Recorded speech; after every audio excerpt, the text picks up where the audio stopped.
मेवाड़ में अकबर ने किसको भेजा? अब्दुल रहीम खान खाना को, जो अपने साथ 50 बीबियां लेके आया। इधर मेवाड़ में कौन? प्रताप, जिसका पुत्र था अमर सिंह सिसोदिया। कौन था? अब भाई ये 50 बीबियों के साथ में मेवाड़ पधारा, तो इधर अमर सिंह सिसोदिया ने क्या कर दिया? आक्रमण, और ये 50 बीबियां उठा ली, आक्रमण किया। और इस आक्रमण के समय जो अब्दुल रहीम खान खाना की 50 बीबियां थी उनको उठाया, और उठाकर कहां ले आया? पापा जी के पास, मतलब महाराणा प्रताप के पास में ले आया। तो महाराणा प्रताप भाई एक अच्छे व्यक्ति थे, उन्होंने अपने पुत्र से कहा कि ये जो 50 बीवियां जिसकी लेके आए हो ना, उसको वापिस लौट आओ, वापिस दियो। तो अमर सिंह सिसोदिया क्या करता है? प्रताप के कहने पर इन 50 बीवियों को वापिस कहां पहुंचा देता है? अब्दुल रहीम खान खाना के पास में। इस बात को देखकर अब्दुल रहीम खान खाना खुश हो जाता है कि यार कमाल का व्यक्ति है प्रताप, जिसने मेरी 50 बीबियां उठा ली और 50 की 50 बिना छुए वापस लौटा दी। और एक हम है कि इनकी एक लड़की भी उठा लेते हैं तो 50 आदमी उसके पीछे पड़ जाते हैं, है? तो ये क्या करता है? बिना आक्रमण किए लौट जाता है।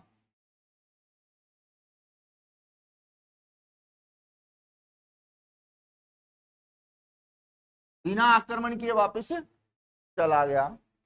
अब इसके बाद में 1582 ईस्वी में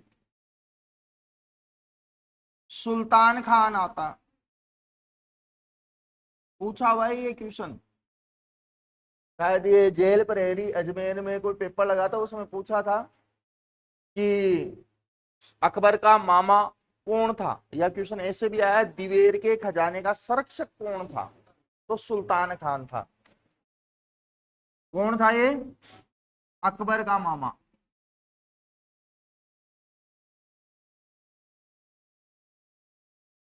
और इसे क्या बनाकर भेजा? दिवेर के खजाने का संरक्षक बनाकर भेजा। क्या बना के भेजा? संरक्षक बना के भेजा। अब इसको संरक्षक बना के भेजा तो सुल्तान खान वहां पे सेना पड़ाव डाल के रखा हुआ है, क्योंकि देखो दिवेर एक ऐसी जगह है जहां से मेवाड़, मारवाड़ और अजमेर की तरफ रास्ते जाते थे, बीच में ये चौकी बना रखी थी इन्होंने। तो इस चौकी पर आक्रमण करता है अमर सिंह सिसोदिया। कौन? अमर सिंह सिसोदिया। इसने ये आक्रमण किया, और इस आक्रमण के समय कहा जाता है अमर सिंह सिसोदिया की सेना ने मुगलों की सेना को भगा भगा के मारा था। मुगलों की सेना को भगा भगा के मारा। इसीलिए ये जो आक्रमण था वो दिवेर के नाम से जाना जाता है। किस नाम से? दिवेर का युद्ध। और इसी युद्ध को हम कहते हैं मेवाड़ का मैराथन युद्ध। क्या कहते हैं? मैराथन। किसने कहा? तो श्री श्री 1008 कर्नल जेम्सटोन ने। ये बंदा हर जगह अपनी टांग उछेड़ेगा, चाहे ज्योग्राफिकल हो, चाहे हिस्टोरिकल हो। इधर गया। चाहे हिस्टोरिकल हो, चाहे कल्चर से संबंधित हो, राजस्थान में तो हर जगह टांग दिए बैठा ही है। अब भाई इस युद्ध के अंतर्गत कहते हैं कि अमर सिंह सिसोदिया ने जो ये आक्रमण किया था, ये किया था विजयादशमी के दिन। आई मीन टू से दशहरा। कब? दशहरे के दिन किया था ये आक्रमण। और इसके अंतर्गत अमर सिंह की क्या हुई? विजय। क्या हुई? विजय हुई। और यहां से सुल्तान खान को मार गिराया, और कहते हैं दिवेर पर किसका अधिकार हो गया? प्रताप का, क्योंकि प्रताप की तरफ पुत्र था तो शासक अमर सिंह बना नहीं था। अब यहां से शुरुआत होती है मेवाड़ की। लेकिन कहते हैं कि 1597 के अंतर्गत महाराणा प्रताप जब मरते हैं तो उससे पहले करीब करीब 80% से ज्यादा मेवाड़ को मुगलों से आजाद करवा लेते हैं। बस कुछ क्षेत्र थे जो मुगलों के कब्जे में रहे थे, क्योंकि कहाँ कहते हैं कि 7 से 8 फीट के आसपास तो प्रताप की हाइट थी, और कहाँ अकबर 5.5 फीट का, 5 फीट का। इसीलिए तो युद्ध में कभी खुद नहीं जाता था, राजपूत के खिलाफ ही राजपूत को भेजा करता था। और एक बार तो कहता है, पता ना, बहलोल खां को भेजा था इसने, तो प्रताप ने तलवार से एक ही झटके में बीच में से काट दिया था, 2 घोड़े सही थी। तो ऐसी घटनाएं अकबर के समय की हुई है। अब बात करें कि अकबर ने अंतिम प्रताप के खिलाफ सैन्य अभियान किसके, तो देखो अकबर द्वारा अंतिम मेवाड़ अभियान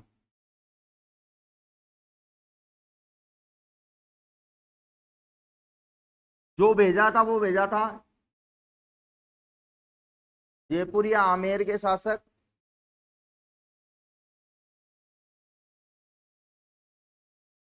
जगन्नाथ कच्छावा, इसके नेतृत्व में। और ये जगन्नाथ कच्छावा की मृत्यु हो जाती है जब ये पहुंचता है मांडलगढ़ भीलवाड़ा में। कहां पे हो गई थी? मांडलगढ़ भीलवाड़ा में इसकी मृत्यु हो गई थी। और यही मांडलगढ़ भीलवाड़ा में इसकी क्या बनी हुई है? छतरी। आई बात समझ में? तो उतार लेना एक बार। आगे लेते हैं, अकबर द्वारा निर्माण। कि भाई अकबर ने अपने शासनकाल में किन किन चीजों का निर्माण करवाया। देखो देखो, पहले नंबर पे ध्यान रखना कि अकबर ने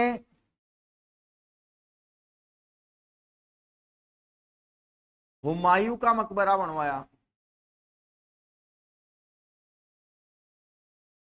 अपने पिता हुमायूं का मकबरा अकबर के द्वारा दिल्ली में बनवाया गया। कहां बनवाया गया? दिल्ली। नंबर 2, फतेहपुर सीकरी को बसाया इसने।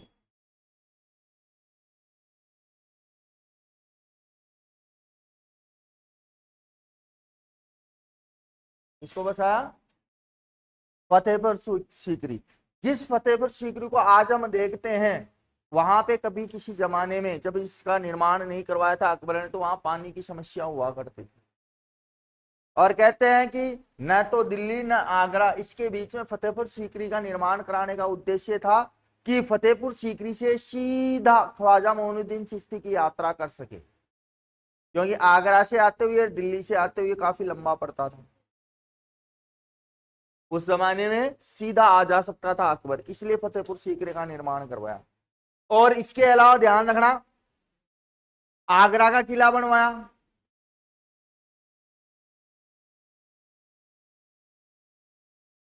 और ये दोनों ही कहां हैं?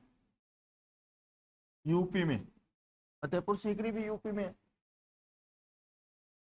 इसके अलावा बुलंद दरवाजे का निर्माण करवाया।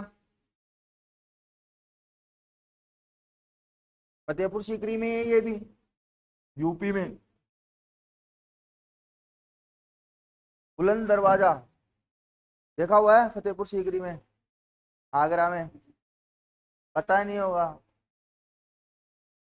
इसके अलावा इसने दीवाने आम दीवाने खास का निर्माण करवाया। दीवाने आम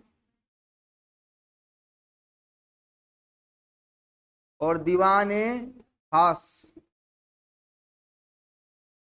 इनका निर्माण करवाया फतेहपुर सीकरी में। यहाँ पे फतेहपुर सीकरी। देखो, दीवाने आम तो वो हुआ करता था जहां पर अकबर आम लोगों से, आम जनता से मिला करता था। दीवाने खास होता था ऐसे लोग जो अकबर के खास हैं, उनके लिए। और यहीं फतेहपुर सीकरी में जब आप जाओगे तो अकबर का वो बेड भी है, यहाँ पे जिस पे ये सोया करता था, पत्थर का बना हुआ पूरा। इधर जैसे फतेहपुर सीकरी है, ऐसे पत्थर का बेड बना हुआ, पीछे खिड़की है, पीछे से यमुना बहती है। वो इसलिए कि यहां से आने वाली ठंडी हवाएं प्रवेश कर सके। तो पहले के जो थे ना बड़े काफी समझदार थे, कोई भी निर्माण करते थे तो पहले गर्मी और सर्दी का बचाव देखा करते थे व्यक्ति के लिए। इसके अलावा इलाहाबाद का किला बनवाया, यूपी में ही, इलाहाबाद का किला यूपी में। इसके अलावा इन्होंने पंचमहल का निर्माण करवाया,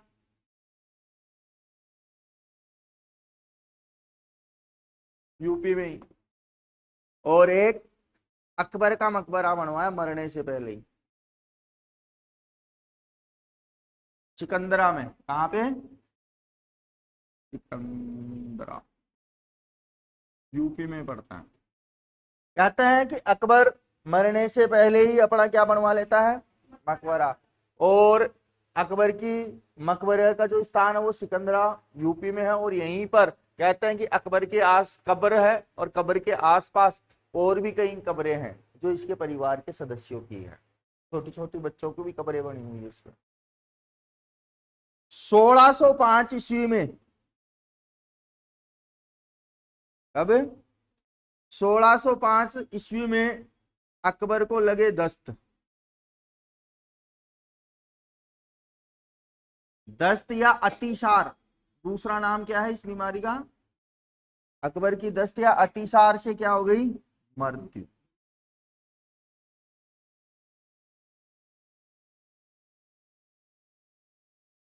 तो तुम कैसे मायूस हो रहे हो? दस्त लगने से खून का पानी हो जाता है, ये डॉक्टर कहता है।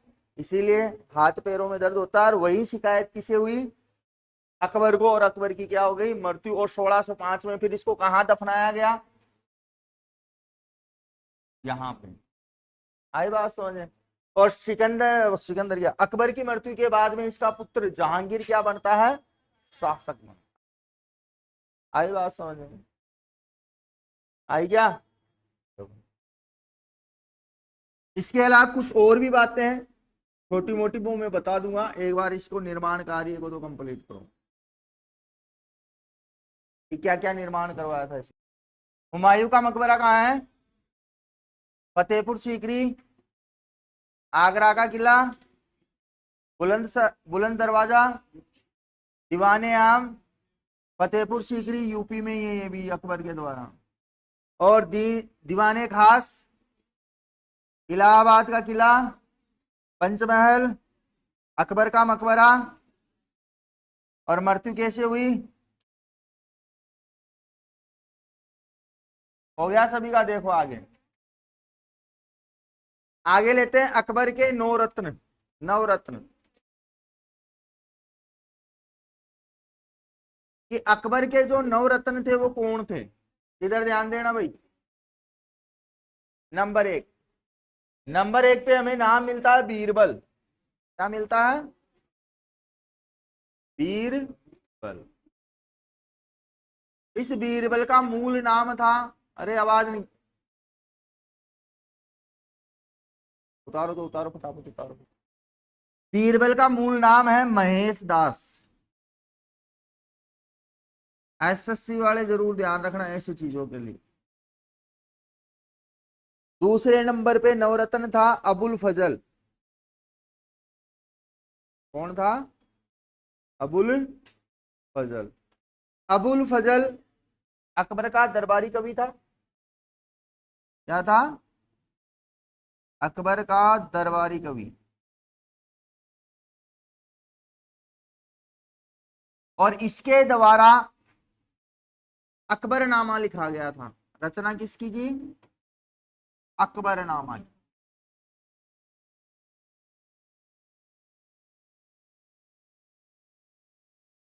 और इसी का तीसरा भाग है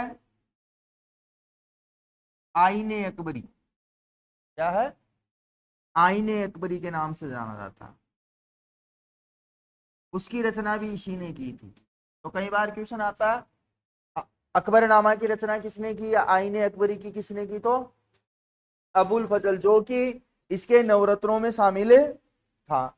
एक था फेजी, तीसरा नवरत्न कौन, फेजी, और ये अकबर का घरेलू डॉक्टर था, मतलब चिकित्सक था। क्या था, चिकित्सक। क्योंकि बड़े पैसे वाले ही रखते हैं घरेलू डॉक्टर, अपन को सरकारी में जाके पढ़ते हैं है? तो इसका पारिवारिक डॉक्टर का नाम फेजी, जो इसके नवरत्नों में शामिल था। इसके बाद में है टोडरमल। कौन है, टोडरमल।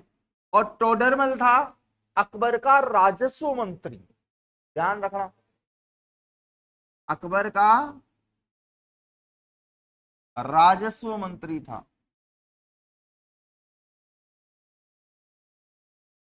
जो काम आज राजस्व विभाग देखता, वो काम अकबर के समय कौन देखा करता था, टोडरमल। आई बात समझ में। टोडरमल के बाद में मिलता अब्दुल रहीम खान खाना। अब्दुल रहीम खान खाना, क्यों, इसके पिता कौन थे, बैरम खां। कौन था, और इसकी माता सलीमा बेगम। और इसी को हम क्या कहते हैं, अकबर का गोद लिया हुआ पुत्र, अकबर का गोद लिया हुआ पुत्र। क्यों, क्योंकि अकबर ने सलीमा बेगम से के साथ शादी कर ली थी। आई बात कुछ याद, ठीक है? बैरम खां गुजरात जब हज करने जा रहा था, तो उस समय इसकी मारकर हत्या कर दी जाती है। तब ये देखता है कि भाई ये विधवा कहाँ जाएगी, ये बेटा कहाँ जाएगा अब्दुल, तो इसको गोद ले लेते हैं इसकी मम्मी से शादी करके। अब उस समय सलीमा बेगम पता नहीं कितनी बड़ी, अकबर मात्र 13-14 साल का है, और 9 साल की उम्र में तो शादी कर ही ली थी ना रुकैया बेगम से 51 में। फिर तो भाई इसने बाबरनामा का फारसी में अनुवाद किया था, ध्यान रखना, बाबरनामा का फारसी भाषा में अनुवाद किया इसने।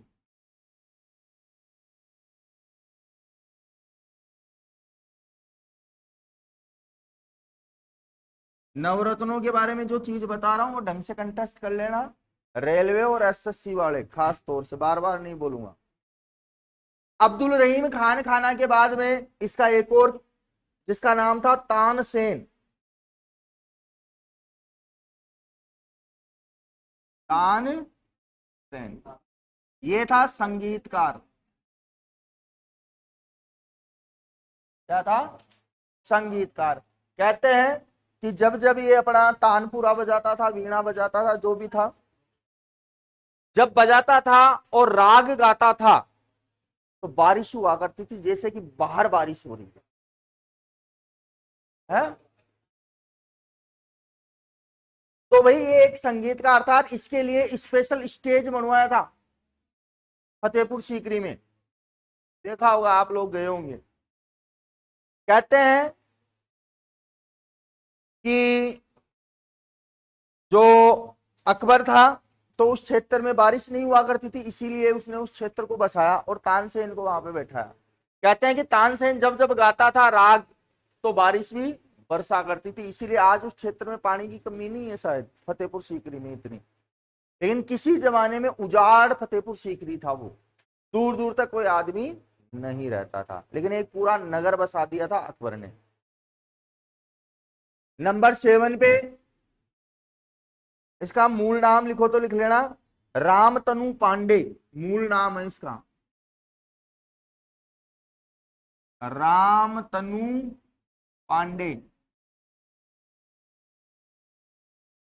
मतलब मिश्रा जी थे ये, तनु मिश्रा। इसका नाम है, तो अकबर के दरबार में क्या था, संगीतकार था। नंबर 7 पे आता है मान सिंह, अकबर का सेनापति, अकबर का सेनापति। और क्या था, आमेर का शासक। क्या था, आमेर का शासक था ये। नंबर 8 पे आता है मुल्ला दो प्याजा, मुल्ला दो प्याला, ये भी इसका दरबारी नौ रत्नों में शामिल था। और एक आखिरी बचा है आपके फकीर अनीउद्दीन, फकीर अली उद्दीन। ये सारे के सारे नौ रत्न है, जिसमें से फेमस कौन कौन से रहे, मानसिंह, तानसेन, अब्दुल रहीम खान खाना, टोडरमल, और इसके अलावा अब्दुल फजल और बीरबल। और बीरबल तो एक ऐसा आदमी था कि हर एक जवाब का, सवाल का जवाब तैयार रखता था। मतलब कुछ भी पूछता तो हमेशा जवाब फटाक से देता। और इसी के कारण अकबर और बीरबल के बीच में मित्रता थी।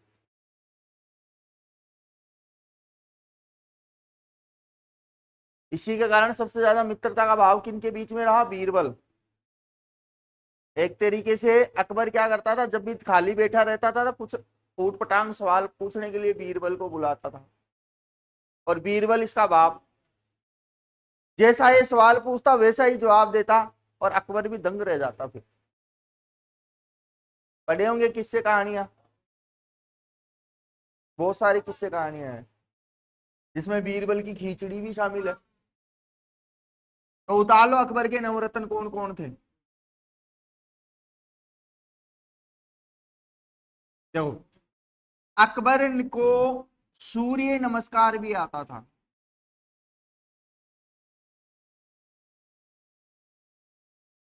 अकबर जब भी सुबह सुबह मॉर्निंग में उठता था तो पहले सूर्य को क्या करता था, नमस्कार। अब देखो, मुस्लिम शासक और सूर्य नमस्कार,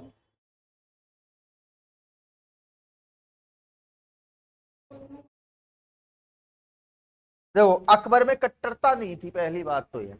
और शासक किसी को अपने साम्राज्य को विस्तार करना चाहता है तो वो किसी पे भी अटैक करेगा और उसको अपने अधीन करेगा या फिर उस पर अधिकार करने की कोशिश करेगा। ये सभी शासकों की प्रवृत्ति रही है ना, ठीक है। लेकिन अकबर को हम कट्टरतावाद के लिए नहीं कह सकते, क्योंकि ये सभी धर्मों का पालन करता था, होली दिवाली मनाता था, हिंदुओं की तरह टीका लगाता था और उनके त्योहारों में शामिल भी होता था। और जहां ये होता था वहां पे भी हिंदू त्योहार मनाए जाते थे। तो ध्यान रखना, अकबर को सूर्य नमस्कार दस्तूर जी राणा ने सिखाए थे।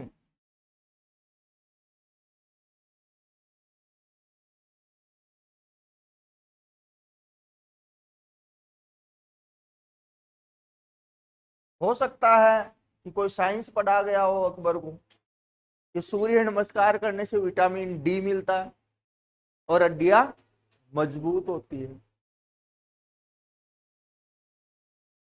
अकबर ने पहली बार समुंदर देखा था,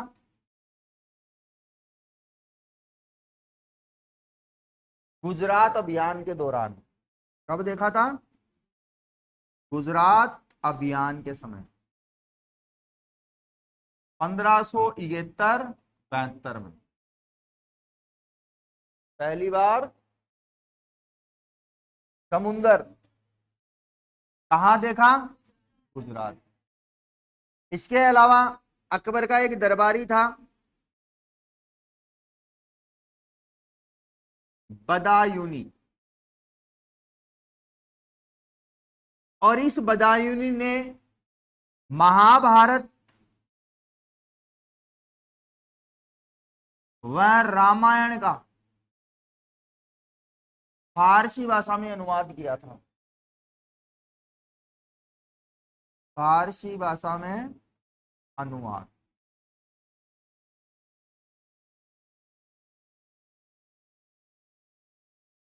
देखो, महाभारत और रामायण का फारसी नाम है रज्मनामा।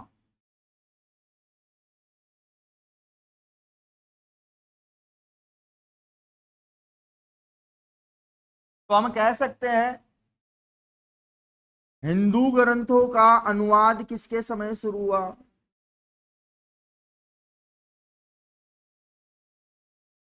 किसने करवाया? अकबर ने करवाया। किसने करवाया? अकबर ने करवाया। तो ये अकबर की जुड़ी हुई कुछ बातें और लिख लेना।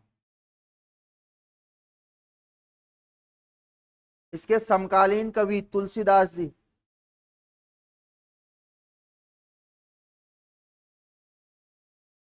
कौन है? तो तुलसीदास ने क्या लिखा था? अब इसी को लोग सही मानते, वाल्मीकि वाले के तो सही नहीं मानते लोग, जबकि ये लिखा कब? अकबर के समय। इसी को सही मानते हैं ना लोग। भाई लल्लई सिंह यादव, एक तुलसीदास वाली और एक वाल्मीकि वाली, सबने अलग अलग अपनी अपनी थिंकिंग के आधार पे लिखी है। तो रामचरित मानस की रचना की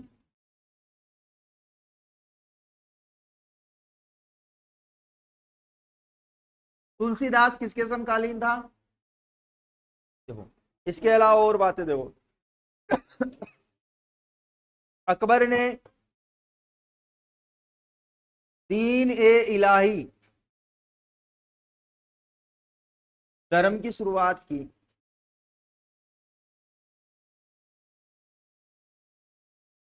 देखो, दीन ए इलाही का प्रथम अनुयायी था बीरबल। कौन बना था? बीरबल। देखो, इसकी बढ़िया बात, जब आप फतेहपुर सीकरी की तरफ जाओगे तो वहां के कुछ दरवाजों पर जो मेन गेट है उसके ऊपर दीन ए इलाही की आयतें लिखी हुई है। इसकी दीन ए इलाही की आयतें लिखी हुई है। देखो, अगर लोगों ने इस्लाम की जगह अकबर के कहने पे दीन ए इलाही धर्म को अगर अपना लेते तो शायद इंडिया में इस्लाम नहीं होता। दूसरा, इसके गिने चुने 19 या 20 लोग ही क्या बने? अनुयायी बने। इसलिए इस धर्म का विकास नहीं हो पाया। ध्यान रखना। तो दीन ए इलाही की स्थापना करने वाला शासक अकबर, और इसका प्रथम अनुयायी किसको बनाया? बीरबल को बनाया। तो ये भी पूछता है, ध्यान रखना।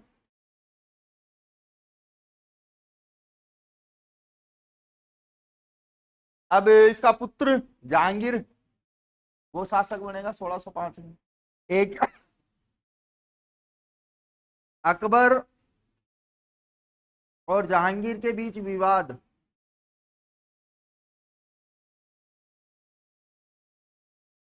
भाई अकबर और जहांगीर के बीच में विवाद ये था कि भाई अकबर की गर्लफ्रेंड अनारगली हुआ करती थी। कौन? अनारगली। और जहांगीर उसको लाइन मारा करता था, मतलब पापा की सेटिंग को उसका बेटा छेड़ता था। इसलिए पापा ने क्या किया? इसको भेज दिया युद्ध में। कहा भेज दिया? बेटे को युद्ध में, और पीछे से इसको मरवा दिया। कुछ लोग कहते हैं भाई दीवार में चुनवा दिया, कुछ लोग कहते हैं पता नहीं भाई कहाँ है। जो आगरा का किला है उसके अंतर्गत दीवार में चुनवा दिया, बताया उसको, अनारगली को। तो इन दोनों के बीच में विवाद किसको लेकर रहा? अनारकली होता है कि गली होता है?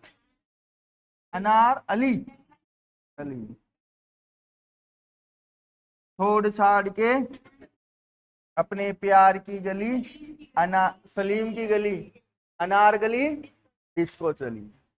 ना बाप को मिली ना बेटे को मिली।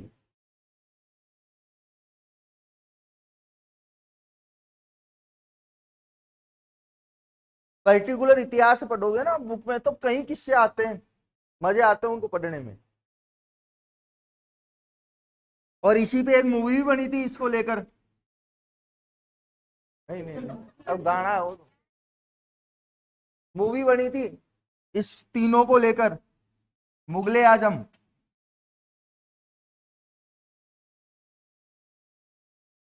देखना कभी। सलीम किसको कहा गया है? जहांगीर। सलीम किसे कहा? जहांगीर को। इन तीनों का विवाद इस मूवी में दिखाया गया। जो शायद सलीम का रोल प्ले किया था उसमें यूसुफ खान, जिसको हम कहते हैं दिलीप कुमार, और पृथ्वीराज कपूर ने शायद अकबर का रोल, और अनारकली के रोल में थी मुमताज। अरे हमारे वाले टाइम के हीरो ही, तुम्हारे वाले नहीं। तुम्हारे वाले तो रणवीर कपूर, ये फलाना ढीकना, पता नहीं क्या बनाते हैं आजकल। देखो, अकबर कंप्लीट हो गया। अकबर के बाद में कल शुरू करेंगे जहांगीर। ठीक है।